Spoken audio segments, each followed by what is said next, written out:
Hello, and welcome to Behind the Show, produced at the Herndon HCTV studio. My name is Ryan Dunn.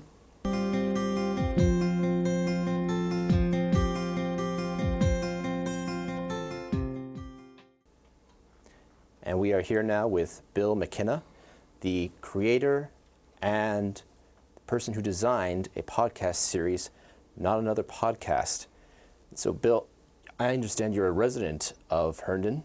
Yes, I am. I live, as we say in the beginning of the show, in beautiful downtown Herndon, Virginia. Live over in the towns at Herndon. I've been there over a year now. And you've been doing this podcast series for about 2 years, correct? That's correct. We started June 2nd, 2014. I came up with the idea. There was some inspiration behind that, but I wanted to do a podcast for a couple reasons, but I wanted to do something funny. Some friends always said I had to be on the should be on the radio, and that's how it started. Me and a friend of mine, Brett, who lives in Herndon as well. And so you both have, again, your regular full-time job. So this initially began something as almost of a hobby, but it's developed as time has gone on. Yeah, it started as a hobby. We came up with some, things to talk about. I mean, the first episode, you can even hear the sound quality. It's, not as great. As you start to learn what to do, it improved. But we talked about, it was the first time he had banchan chicken. So we talked about banchan chicken, which is a Korean fast food place. And then we talked about North Korea. Like, we just did this segue into my fascination with North Korea. And we had a chemistry going back and forth. And it was actually after that episode I knew that, he was going to be my co-host, Brett, was going to be just a guest. But he became a co-host after, we did about 5 shows. I'm like, you want to do this full time with me? And that's how we did it.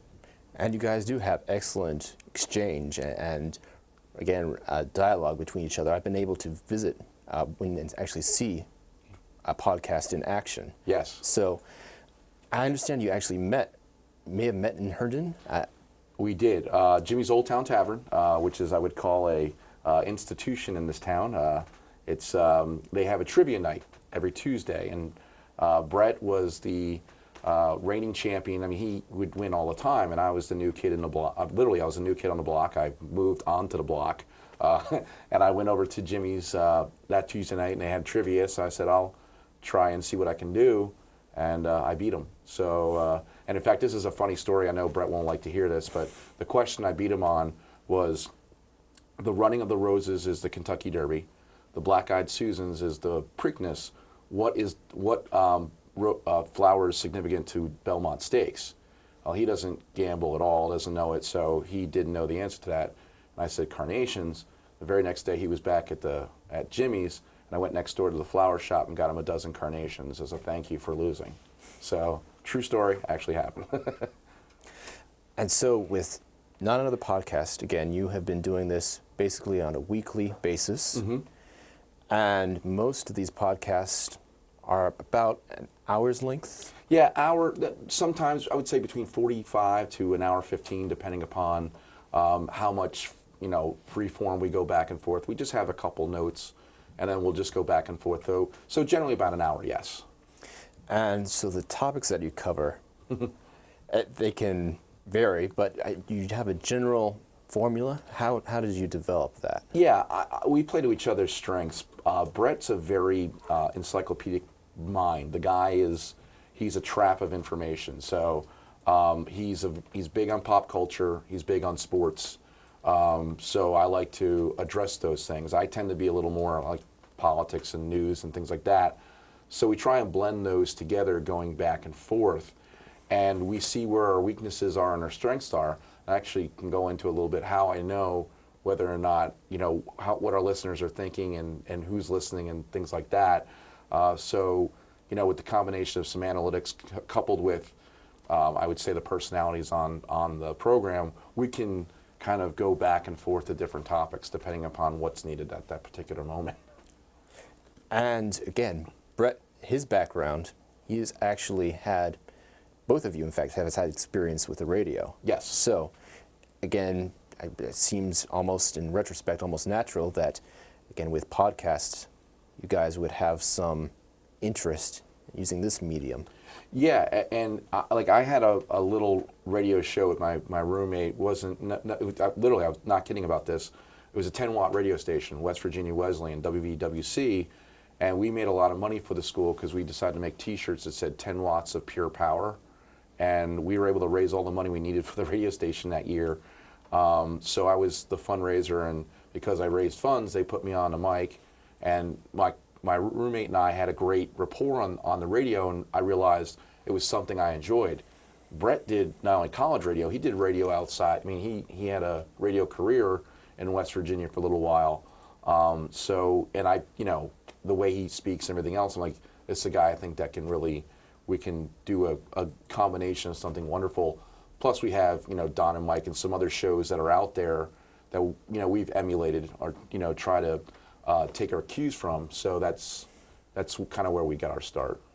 And so for people who are a little unfamiliar with the podcast idea, how would you explain that? I mean, because these days, again, some people still stick with the newspapers and are only beginning to become, they're still just becoming more familiar with podcasts. Yeah, and I think the series Serial really helped with the podcast movement. That's what I call it. I would call it started back, actually, Adam Curry, one of the MTV VJs, is the first person to ever start a recording, and they call him the Podfather because he was the first guy to do it. But the reason why it's called a podcast, because before the medium kind of exploded, it was only available on iTunes. So people would use their iPods to listen to it. So it was a radio cast on an iPod, so it became a podcast. Now, what a podcast is basically is radio on demand. You can have vlogs and some other things, but the essential being of a podcast is a radio essence program, meaning there's no video typically, and it's recorded and then put on the web to be listened to, depending upon how you put it out there. But it's radio on demand. And so, would you say within like maybe in a summary? What is general audiences, again, because there's a variety of podcasts. You've got a wide selection to choose from, things that might spread from, again, world news to entertainment to education. What's your synopsis on podcasts in general, besides just being, again, like radio on demand? Would you say that it's something that's gotten more attention within recent years? Well, the listenership has definitely exploded. If you asked me back in 2007 when you asked me what a podcast was, I wouldn't know it. But I knew about them in 2010, 2011, and they have exploded because I think a lot of people, and now it's one of the reasons why I wanted to syndicate the show a little bit on like Stitcher and TuneIn, because a lot of these platforms now, they're available in cars. And a lot of people, when they're driving back and forth, they don't want to listen to, the same story over and over again on different radio stations or commercials or things of that nature. So they plug in the show and they listen to it, to and from work, or if they're traveling. It makes it much more accessible and easier to do that way. So I think because of that, you can listen to what you want when you want. It's made it a lot more feasible, and now it's so easy, to do now, both on the producing side and for listening side. I think it's expanding to other age groups that would have listened to it before. So it's really the portability. That is definitely something that podcasts as a medium have to their advantage. Absolutely. And you don't need to break the bank to start one. I started with a very simple, and I can get into the equipment and stuff, but I started with a very simple Behringer podcast kit that you can buy for $90 on Amazon. But as you saw in my studio, I have, a professional Mackie board. I have a couple of monitors, so I can watch what's going on in regards to time and when, as far as what we can talk about for my Google Docs and things like that. So we're a very cloud-centric podcast. So yeah, let's just do a quick overview of some of the equipment that you brought with you. Yeah. So this piece right here. Yep. Again. Pop this out. This is my portable recorder. This is a Zoom H4n. This thing is probably the MVP. If you're going to start a podcast and want to make it mobile, this one's really good to use. when I did my pod crawl, and I can go into that right now if you want me to, good segue. It has mic jacks in the back, so you just plug them right in, and it has an MP3. It records an MP3, and then has a USB exit, so you can, when you're recording, you can plug it right in your computer, and the file will just be formatted correctly.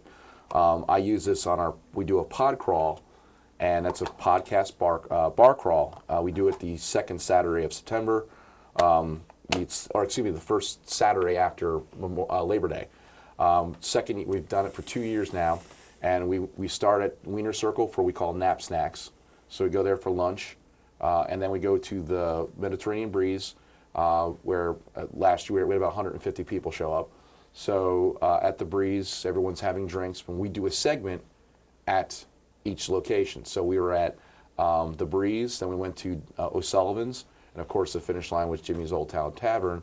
So we spent about an hour in each place, and about 15, 20 minutes on each section of the show, and then we have the hour show, and that's how we got the pod crawl. It's a podcast bar crawl, and I've put in for a trademark on that, so hopefully the patent office will get back to me shortly on that. There you go. Yes, and again, also some of the other equipment. We have the mic. Yep. And also we have, again, this mixing right here, board. the mixing board. Yep. So I'll just show this real quick. This is a small one. This is my second generation. I call it Gen 2 or 2.0. This is a Yamaha board.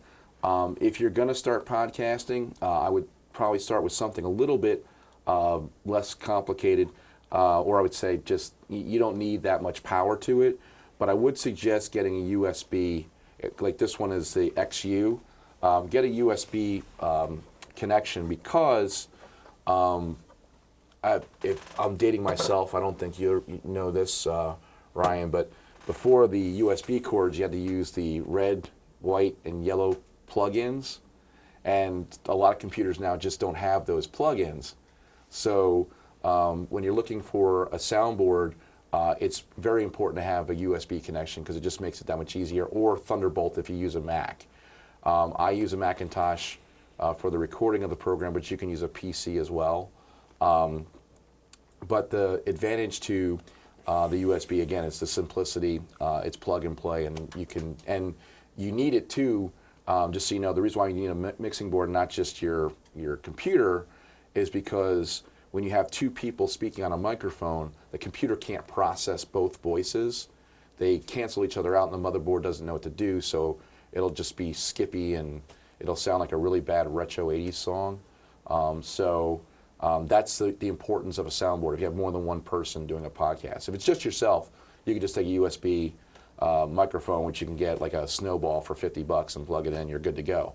But if you have more than one, that's important, because you have to mix all the sounds together. And for the editing, you mentioned, again, some of the software that you use. Yes.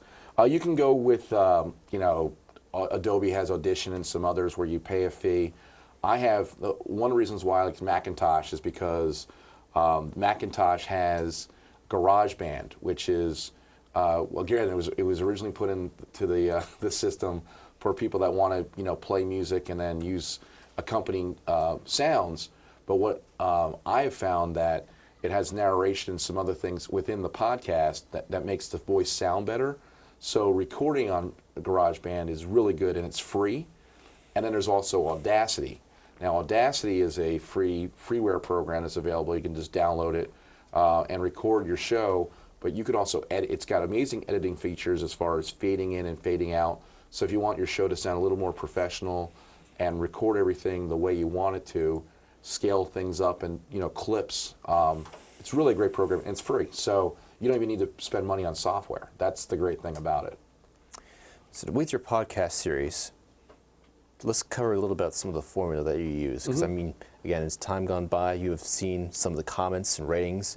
And so certainly some viewers, or listeners rather, have expressed certain things that they enjoy hearing. Right. So is there like a general basis that sports segments have been popular, or how do you evaluate and go through that? I have, with my website, in fact, I kind of make a joke about it. If you look up Not Another Podcast on Google, if you just put that in, there is another podcast out there, but we finish on top as far as search, because I've done some homework in regards to what Google's looking for in SEO searches. So when you pull up Not Another Podcast, it says, we can't be that bad, we made your SEO search. So the geeks might appreciate that, and some other people might not, but that's okay. But the important thing about that is when people land on the website, we have a thing called Google Analytics. Now, I don't know who they are, but I know how long they stay. I know demographics. So literally, I know that our audience is 70% male, 30% female. I know the majority of our listeners are actually in the United Kingdom, which I find amazing. And, you know, I know what their hobbies are, and they like sports, games, you know, role play stuff, and also news. Down towards the bottom of the list is actually politics. So we might make a joke about politics, but we won't go into a stern conversation about, you know, supply side economics and things like that. It's just not the forum for it, and the fans don't want to listen to that. So with Google Analytics, I'm able to determine, you know, where the show can go just based on, you know, what was the split this week, were there more females than males, what is something that we can jump onto. And so again, with your podcast series, you also in times incorporate, again, like with the pod crawl, some of the local area news. Oh, yes. So yeah, I mean, I believe you once said that you appreciate it whenever the mayor listens because she helps lend a certain credentiality. She gives us street cred, yeah. Yes. So like, I joke about that, and that's, I like to liken our show in some parts sometimes as like an adult version of Prairie Home Companion, because, you know, we talk, Brett and I talk fondly of Herndon, and not just saying that because I'm on Herndon television. I come from a small town. I graduated with 61 kids, mile square town. Everybody knew everybody, but everyone cared about everybody. So that's something I draw kinship to. When I first moved down to the Virginia area, I was living in Old Town Alexandria. Again, very similar to where I was at because I knew everybody in Old Town and still do. But I lived 6 months outside of Herndon. I lived in Herndon, Fairfax County. And even though I was by the clock tower, you know, it's a different, you get a different feel when you're in Herndon. I mean, you feel like you're part of something. And that's truly spectacular and amazing. It's what makes a human being alive, if you will, is to have that connection with something or someone at any given moment. And that's what makes Herndon special to me, at least. So what is your thoughts, though, at being, again, the originator and author of a podcast series? Sometimes you actually share intimate details, or at least personal things about your own life. Sure. And again, essentially you're revealing that to what could possibly be strangers. Right. I mean, do you just formulate, just share what you're comfortable with, or just saying something that's, again, might be personal to you, maybe the conditions of a family member, or where do you, is there a line to be drawn at a certain point? I think there is. I got personal on a couple episodes because I thought, especially when episode 10 we did when Robin Williams committed suicide. I basically came out, not that there was a character, but I came out of character to speak directly to that because I have had friends that, you know, unfortunately went the way Robin did. And there was a time in my life when my mother and father were really sick and things weren't going so well for me. I had, you know, not saying that I would act on them, but I've had those thoughts.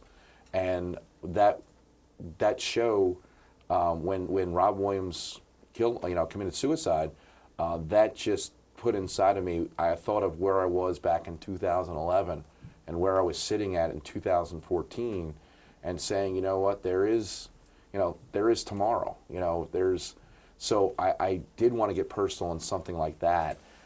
Some other things, I think are kind of off limits. I don't like to talk about other people if they're involved in my life. But if it's something personal to me, I have no problem sharing that. And I think I learned that through some of the things that happened, not to get too personal, but my mother and father got sick virtually at the same time. My father had dementia, but it got so bad he didn't know my name anymore. And then my mom had developed stage 4 lung cancer. So I went back home for 4 months to take care of them full time. So And there was other things going on in my life that weren't so great, and that was just, it just kept snowballing. But I think it's important to share those things because I got so much feedback. I actually had a large donation to the show because someone said, because of what you said, it made me think of, I was having some of those thoughts, and he got help. So I'm glad that happened. So even if it's just one thing, I just thought at that moment when that happened, I think, we talked about it even on the anniversary of it happening. I think it's important to let people know that if they're feeling a certain way, they shouldn't feel awkward about it. They should, go and get help or discuss it with somebody, because keeping that stuff inside, it's not good, and unfortunately, it can kill you. So yeah, moving back again to local news within the area. Again, you've got many of your podcasts that are available to be streamed and listened to on your website. Yep. And I was going through some of them, and again, some of the other local news that you cover, sometimes within downtown on occasion, like when the new microbrewery, Aslan Brewery, opened up. Yep. Yeah, you actually went down to the location and you were able to speak with some of the owners. Yes. I actually, I was very excited. I got there before they opened up. So I knew that they were opening up soon. I like to promote new, Herndon, different, communities and Herndon stuff. So this was a great opportunity to welcome those guys into the town. They let me try some beer, which is, of course, a good quid pro quo. But it was a lot of fun doing that episode because it was something I enjoyed drinking beer, as you can probably tell. So it was a fun time, and it's one of the ways I try and give back as much possible to a town and a group of people that have given back to me so much as well. So whenever I can do an outreach for them or outreach for the town, I'll try and do my best because it's important to do so. I love this place. Yes. So as we conclude, how would you say, again, your podcast series, not another podcast, where it might be within like 2 years or so? Just that's a great question. Yeah, it's the unknown that makes it fun. When we first started, I was joking when you were in studio. The first month we did the show, it had 167 downloads. Now let me put that in perspective for you.